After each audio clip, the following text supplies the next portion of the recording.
I was born and raised on the west side of Chicago, and due to my environment and the things that I chose to get into in the community, I ended up being incarcerated for 22 years of my life. I learned about ChiFresh from the transitional home that I came home to, and it was pamphlets laying around, and I read one, and it said that I had the opportunity to be a business owner, an entrepreneur. We went and we met Camille, and we heard her pitch and what she wanted to do with this co-op, and we was on board from that point forward. ChiFresh Kitchen is a women minority-owned food service contracting business, so we provide fresh, daily, individually packaged meals to schools, other institutions that serve daily meals to their community. So we're providing between 250 and 500 meals per day. It's 6 of us all together with our consultant chef, but we trying to expand to whoever want to be fed.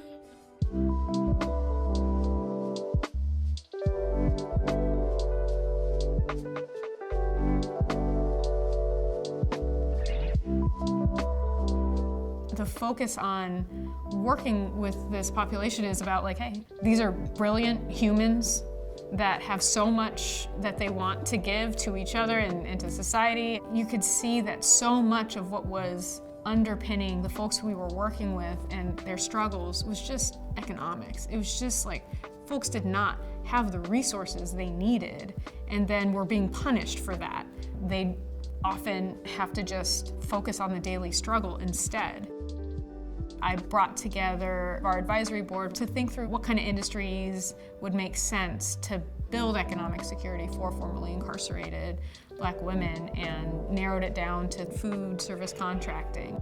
We wanted something where we could give people solid living wage jobs from the beginning. And so we ran with it, and we registered in March 2020, and then we did our first meals in May, so May 11th, 2020.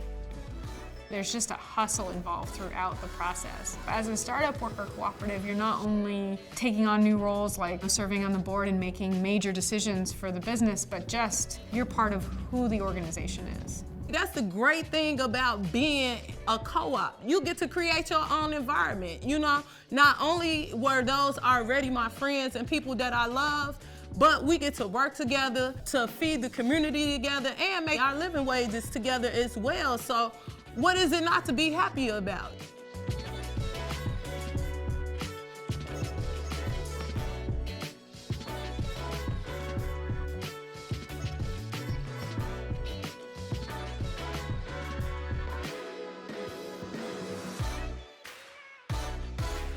You have these moments where you're like, do we have the resources to pivot and grow? And the EAHA grant got us to the point where, okay, we can really think about how we grow and become the company that we want to be with 10, 20, 50, 100 workers in the next few years instead of just trying to make payroll today.